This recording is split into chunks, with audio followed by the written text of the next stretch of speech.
Good morning दोस्तों, कैसे हैं आप सब। मैं हूं आपका दोस्त C Akash and I welcome all of you to Ekagrata C A final channel by Adda 247। दोस्तों, जितने बच्चे लाइव बैठे हैं, just give me a confirmation if the audio and the video is clear.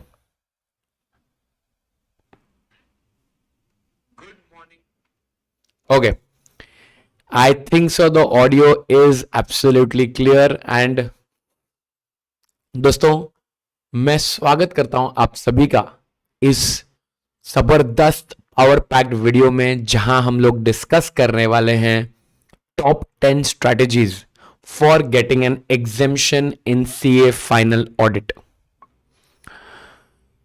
दोस्तों, जब मैं इस वीडियो के बारे में सोच रहा था कि क्या एग्जैक्टली स्ट्रेटेजी हमें फॉलो करनी चाहिए सो दैट ये एक ऐसा सब्जेक्ट जो इतने बच्चे डरते हैं, सब्जेक्ट से इतने सारे बच्चे हर अटेम्प्ट में फेल हो रहे हैं, इसका रीजन क्या हो सकता है। दोस्तों, पता है इसका रीजन क्या है? क्योंकि कहीं ना कहीं इस पूरे ऑडिट सब्जेक्ट की नॉइज में हम लोग ने बेसिक्स जो है, बेसिक्स के साथ हमने हमारा साथ छोड़ दिया है।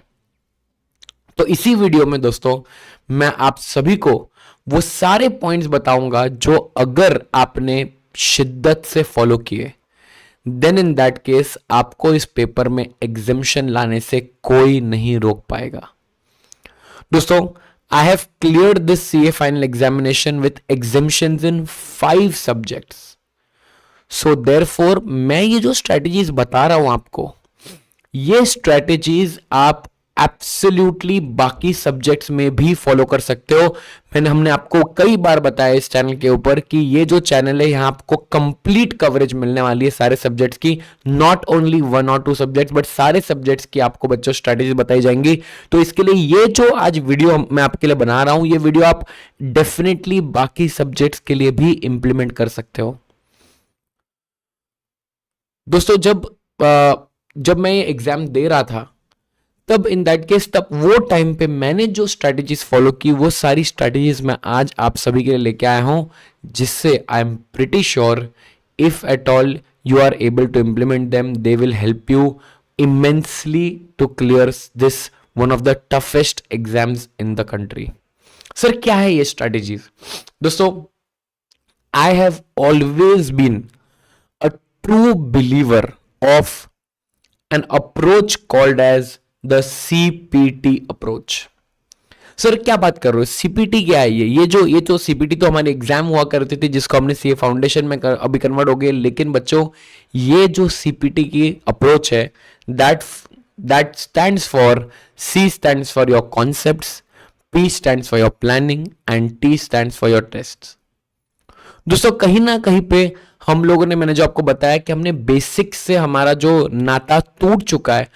If at all you are able to grab those basics very well, if you are able to capture those basics very well, then in that case दोस्तों, and there is no stopping you. मैं अभी इस हर एक point के, concept के point में, planning के point में, टेस्ट सीरीज के पॉइंट में डिटेल में जाऊंगा। लेकिन you have to ensure that आप एक नोटबुक, पेन, पेपर साथ में लेके बैठो and start taking notes, because ये जो वीडियो रहने वाली, this is going to be a only video that you need to watch to ensure to get that examination in not only the audit paper, but ये strategy आप बाकी subject में भी implement कर सकते हो to get examination in other papers as well. तो शुरुआत करते हैं दोस्तों पहले पॉइंट के साथ, दैट इज कॉन्सेप्ट क्लैरिटी। ठीक है, नाउ व्हाट एग्जैक्टली हैपेंस, एक सीए फाइनल का जो स्टूडेंट होता है, ध्यान दीजिएगा, point number one is that as a CA final student आपको इंश्योर करना है कि आप आपकी ड्यू डिलिजेंस बराबर से करें। Sir, what do you mean bye due diligence? दोस्तों, इसका मतलब है कि जब भी सबसे पहले अगर आपको ये मेन गोल पे क्लियर रहना है कि हमारे कॉन्सेप्ट क्लैरिटी होनी चाहिए, but concept clarity does not mean that कि भाई जस्ट हम लोग बेसिकली हमने कोई क्लास ले ली और हमने पढ़ाई कर ली, ऐसा नहीं है। आपको इंश्योर करना है कि as a student you do your proper due diligence. भाई आज हर फैकल्टी की डेमो वीडियोस आपको यूट्यूब पे मिलती हैं, आप वो वीडियोस देखिए, आप अंडरस्टैंड करने की ट्राई कीजिए कि whether that particular faculty and you, आप दोनों का जो टेम्पो है वो मीट हो रहा है कि नहीं हो रहा है, क्या वो जो एग्जाम्पल्स फैकल्टी दे रहा है आपको समझ में आ रहे कि नहीं आ रहे, आपने इंटर लेवल पे कौन से फैकल्टी से पढ़ा था, आपका रिजल्ट क्या आया हुआ है, जो बुक्स प्रोवाइड की जा रही हैं क्या वो बुक्स कॉम्प्रिहेंसिव हैं, क्या वो स्टडी मटेरियल का चप्पा चप्पा कवरेज हो रहा है, ठीक है। Those are the things that you need to undertake when it comes to due diligence part. ये आपको प्रॉपर बैकग्राउंड चेक करना है, प्रॉपर सारी चीजें चेक करनी है, एंड उसके बाद ओनली गो अहेड, ठीक है। Don't be under the assumption की बॉस कि मैंने यू ही बस बेसिकली लास्ट मिनट पे हम लोग चीजें लटका देंगे एंड देन कोई भी जो अवेलेबल है हमने उसको ले लिया एंड उसके बाद हम लोग पढ़ाई कर रहे हैं, ऐसा नहीं। आपको इंश्योर करना है सबसे पहले आप प्रॉपर ड्यू डिलिजेंस कीजिए। Then point number two is asking the why, ठीक है। Point number two is asking the why. Sir what do you mean by this? दोस्तों, आप जब कुछ भी पढ़ाई कर रहे हो, just don't study it for the sake of studying. आपको इंश्योर करना पड़ेगा कि आपको उसकी हिस्ट्री, ज्योग्राफी, उस पॉइंट की एग्जैक्टली पता है कि वो पर्टिकुलर कॉन्सेप्ट जो है, वो पर्टिकुलर कॉन्सेप्ट क्यों इंट्रोड्यूस किया गया है। आज अगर एग्जांपल लेता हूं, आज पीएसयू ऑडिट है, पीएसयू ऑडिट के अंदर why exactly is the concept of committees there. आज कमिटीज का मेन रोल क्या होता है, आज जब controller auditor general of India है तो why exactly, what is the need for the committees. आज अगर हम लोग डिस्कस कर रहे हैं अबाउट प्रोप्राइटी ऑडिट, तो what is the exact meaning of this propriety audit. तो दोस्तों, आपको you have to question the status quo कि जो हम लोग ये पढ़ रहे हैं ये हम लोग क्यों पढ़ रहे हैं, ठीक है। आपको उसका लॉजिक समझना पड़ेगा, क्योंकि अगर उसका लॉजिक नहीं समझ में आया तो इन दैट केस इंस्टीट्यूट जब क्वेश्चंस बनाएगा आपको वो क्वेश्चन समझ में नहीं आएंगे। I am very sorry to say you will not be able to understand the question if you are not convergent with all the concepts and the reasoning why that concept has been introduced. जैसे law में बच्चों ऐसे होता है, right. Law में when a particular provision is introduced, you need to understand that why exactly is that provision introduced। दोस्तों, आप अगर किसी भी रैंकर की कॉपी देखिएगा, ठीक है, रैंकर की कॉपी देखना, अगर जब प्रोफेशनल एथिक्स का क्वेश्चन होगा ना तो वो लोग क्लॉज तो बताएंगे रैंकर्स, लेकिन along with that the objective of introduction of that clause that also is mentioned. Hardly एक या दो लाइन लगते हैं उसको, बट जो क्लैरिटी जाती है एग्जामिनर के पास कि यार ये स्टूडेंट को क्लॉज तो आता ही है, प्लस ये क्लॉज क्यों इंट्रोड्यूस किया गया है वो भी पता है। So you try and understand, it gives such a positivity जो एग्जामिनर को आती है, ऑप्टिमिज्म जो एग्जामिनर को मिलता है कि हाँ यार ये स्टूडेंट ने सिर्फ रट्टा नहीं मारा है, ये स्टूडेंट ने पूरा कॉन्सेप्ट क्लियर है इसका। कि भाई एग्जांपल लेते हैं बच्चों कि आज वाई आर यू, आज आपको क्लॉज 8 पता है, क्लॉज 8 पार्ट 1 फर्स्ट शेड्यूल पता है that you should always communicate with the predecessor, लेकिन वाई आर यू कम्युनिकेटिंग। आज आपको बेसिकली एडवर्टाइजमेंट करने के लिए रिस्ट्रिक्टेड एडवर्टाइजमेंट अलाउड है, बट वाई, आप ऑब्जेक्टिव लिखिए ना, that it is to ensure that as a profession we are able to command the respect. आप लिखिए ना ऑब्जेक्टिव। अगर आप ऑब्जेक्टिव लिखने वाले हो तो आप रियलाइज करोगे कि द एग्जामिनर जो है उसको कितना अच्छा लगने वाला आपका आंसर। बट ये आप तभी लिख पाओगे जब आपको वो चीज पता है। लेकिन as a student what is the mentality, as a student mentality क्या है कि बस मेरे को क्लॉज लिखना है, facts of the case, conclusion. आप वो पर्टिकुलर क्लॉज का इंट्रोडक्शन क्यों है, ऑब्जेक्टिव क्यों है, वो अपन लिखते ही नहीं है। Point number 3, that is the study mode. Sir ये स्टडी टीचर मोड क्या है, ठीक है। टीचर मोड क्या है बच्चों, सिंपल समझना। जब आप पढ़ाई कर रहे हो आप ऐसे पढ़िए, ठीक है, you study in a manner that you are able to explain that concept to somebody else, that is where you have the 100% concept clarity। ठीक है, आपके जो दोस्त हैं, if you have a study partner, take help of the study partner, आप दोनों एक दूसरे को क्वेश्चंस पूछिए, ठीक है, कि ये पॉइंट क्यों है, एक पॉइंट क्यों है, ठीक है। और एक important point, you can also make use of your friend to ensure that कि आपके जो रिविजन्स हो रहे हैं, फॉर एग्जाम्पल आपका इमेजिन कीजिए, let's think about professional ethics. आपने प्रोफेशनल एथिक्स कर लिया, ठीक है, give the book to your friend and ask him कि भाई चल कोई भी क्वेश्चन पूछ मुझे इस बुक का। और फिर बच्चों देखो, अगर वो रैंडमली कोई क्वेश्चन पूछ रहा है आपको, एंड अगर आपको उस पर्टिकुलर पॉइंट का क्लॉज याद आ गया, पार्ट याद आया, शेड्यूल आ गया, तो कितना आपको बच्चों कॉन्फिडेंस आएगा। ठीक है, तो पॉइंट टू बी नोटेड क्या है बच्चों कि जहां बेसिकली आपको इन टीचर मोड में आना पड़ेगा, आपको इंश्योर करना पड़ेगा कि आप आपके फ्रेंड्स का यूटिलाइजेशन कर रहे हो, एक स्टडी पार्टनर का यूटिलाइजेशन कर रहे हो, एक दूसरे को क्वेश्चन आंसर पूछ रहे हो, वाइवा ले रहे हो, ठीक है, इससे आपका और कॉन्फिडेंस बढ़ेगा and you will be able to crack the exam with an examination. Last but not the least, when it comes to the concept के अंदर एक चौथा पॉइंट आपको समझना पड़ेगा, that is do not underestimate the power of the study material. दोस्तों time and again देखा गया है कि क्वेश्चंस जो है वो स्टडी मटेरियल से बनते हैं। टाइम एंड अगेन देखा गया है, अभी इनफैक्ट अब नवंबर 24 का क्वेश्चन पेपर देख लीजिए, अराउंड मैं आपको 3 से 4 क्वेश्चन दे दूंगा जो किसी भी ऑथर के बुक में नहीं थे, वो सिर्फ स्टडी मैट में थे। वो तो क्वेश्चंस चले गए, आज आपने स्टडी मैट नहीं पढ़ा तो इन दैट केस वो क्वेश्चंस तो आपको आने वाले ही नहीं है। So point to be noted is that कि you can not ignore the study material. आप स्टडी मटेरियल को इग्नोर नहीं कर सकते बॉस। स्टडी मटेरियल आपको, आप किसी भी रैंकर का पॉडकास्ट देख लीजिए, किसी भी रैंकर का इंटरव्यू देख लीजिए, हर रैंकर एक ही चीज बोलेगा कि भाई मैंने स्टडी मटेरियल कवर की थी 3 बार। ठीक है, तो therefore the point is that कि जो बेसिकली आज जो इंडिया में टॉप रैंक्स लेके आ रहे, टॉप मार्क्स लेके आ रहे, अगर उनके द्वारा दिए गए टेक्निक्स को हमने अगर फॉलो नहीं किया तो क्या ही मतलब है बच्चों।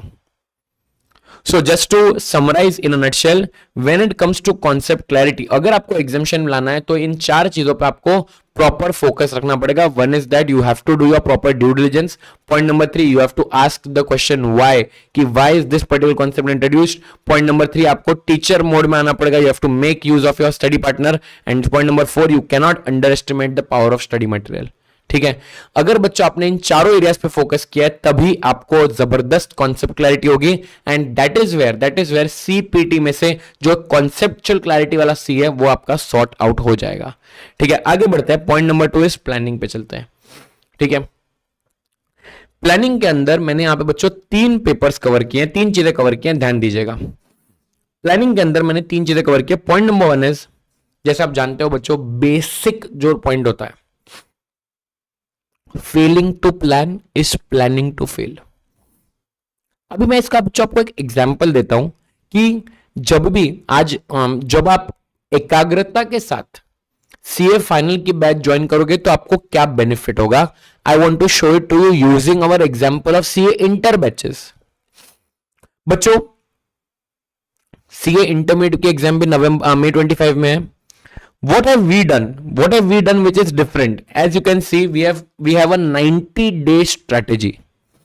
What do you mean by 90-day strategy? It means that एक पर्टिकुलर दिनों पे आप देख सकते हो बच्चों, इंटरमीडिएट के बच्चों के लिए टेस्ट कंडक्ट की जा रही है, चैप्टर वाइज टेस्ट, कि भाई आपके ऊपर प्लानिंग नहीं छोड़ी है। प्लानिंग हम लोग कर रहे हैं, एग्जीक्यूशन भी हम लोग ही कर रहे हैं। ठीक है, प्लानिंग हम लोग कर रहे हैं, हम लोग ही एग्जीक्यूट करवा रहे हैं कि भाई इस दिन पे टेस्ट है, उस दिन पे बच्चों आपकी टेस्ट कंडक्ट होती है। 27 जनवरी का आप देख सकते हो चैप्टर 1 की टेस्ट है, 29 जनवरी को चैप्टर 2 की टेस्ट है, 31 जनवरी बच्चों, इनफैक्ट आज 6 फरवरी है, कल टेस्ट नंबर 6 कंडक्ट होने वाली है। ठीक है, इसकी जो सोल्यूशन वीडियो होती है रात को 10 बजे आ जाती है विद द मार्किंग स्कीम, कि अगर आपने ये पॉइंट लिखा आपको ये मार्क्स मिलेगा, ये पॉइंट लिखा ये मार्क्स मिलेगा, along with the case scenario based MCQ, general MCQ. So point to be noted is that कि बच्चों अगर हम लोगों ने ऐसी प्लानिंग की है, अगर हम लोग ऐसी प्लानिंग करेंगे, देन डेफिनेटली आपका जो एग्जामिनेशन क्रैक हो जाएगा। सीए फाइनल के बैचेस में भी सिमिलरली आपको बच्चों सारे के सारे विद अ प्रॉपर प्लानिंग मिलता है कि आपको कौन सा चैप्टर कब कवरेज होने वाला है, आपको एक पूरा स्टडी प्लान मिलता है। And along with that when the chapter wise tests are conducted, you know exactly कि आज बेसिकली आज ये दिन पे टेस्ट है तो हमें इस दिन के लिए प्रिपेयर करना है। मतलब आपको कुछ करना नहीं है, we will ensure that the entire, जब भी आप बैच ज्वाइन कर रहे हो, बैच स्टार्टिंग से लेकर एग्जाम के डेट तक का प्लानिंग हमारे हाथ में रहेगा, एग्जीक्यूशन भी हमारे हाथ में रहेगी, आपको सिंपली इंस्ट्रक्शन फॉलो करना है बस। Point number 2, assessing your weakness and identifying your strengths. ठीक है, अभी ये अगर मैं बोलूं कि एक चीज में हर एक स्टूडेंट वीक है तो इट इज दिस थिंग। बच्चा ना इसको कभी सीरियसली लेता ही नहीं है, आप कभी इस चीज को सीरियस लेते ही नहीं हो कि भाई क्या exactly what how can I assess my strength and how can I identify my weakness. इसका मैं आपको एग्जांपल देता हूं। ठीक है, आज सीए फाइनल ऑडिट में 19 चैप्टर है। पता है आप क्या करते हो, जो चैप्टर आपको आ रहा है उसको आप बार बार पढ़ते हो, पता है, दिल की संतुष्टि के लिए कि हाँ यार ये चैप्टर मेरे को आता है, ठीक है, ये नहीं करना है दोस्तों। अगर आपको एक चैप्टर ऑलरेडी आ रहा है, ठीक है, then in that case try and understand your efforts now need to be focused on the chapter which you don't no.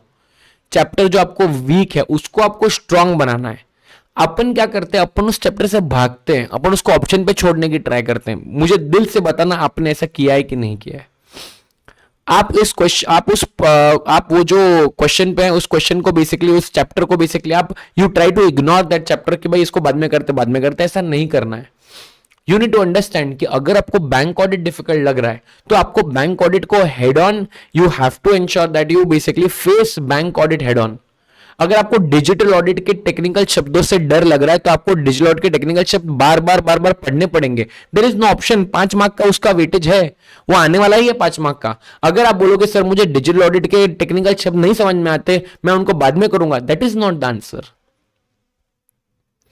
You need to identify कि भाई जहां पे ये एरिया मेरा वीक है, मुझे इस एरिया को और स्ट्रांग करना है। That is what is mean meant by assessing a weakness and identifying a strength. आपके जो स्ट्रेंथ्स हैं, आपके जो चैप्टर्स है जो आपके स्ट्रांग है, उनको बार बार पढ़ने से कुछ नहीं होने वाला है, ठीक है। जो वीक सब्जेक्ट है उसको बार बार पढ़ के स्ट्रांग बनाने से हम लोग बेसिकली 100 मार्क्स का पेपर अच्छे से अटेम्प्ट कर पाएंगे। एंड प्लानिंग में आपको इंश्योर करना है that when you are covering, your coverage has to be of past papers at least from May 2018। Time and again दोस्तों ये देखा गया है कि मई 2018 के बाद से, मई 2018 के बाद के जितने क्वेश्चंस हैं पेपर उनमें से बनता है। तो आपको इंश्योर करना पड़ेगा कि भले वो एफआर हो, एएफएम हो, ऑडिट हो, आप मई 2018 के बाद के सारे क्वेश्चंस को कवर करके जाइए, ठीक है। Definitely you will see a very good result, ठीक है। तो आप जब प्लानिंग कर रहे हो, आप प्लानिंग में इंश्योर करना कि ये थर्ड पॉइंट भी आपका डेफिनेटली कवर्ड रहे।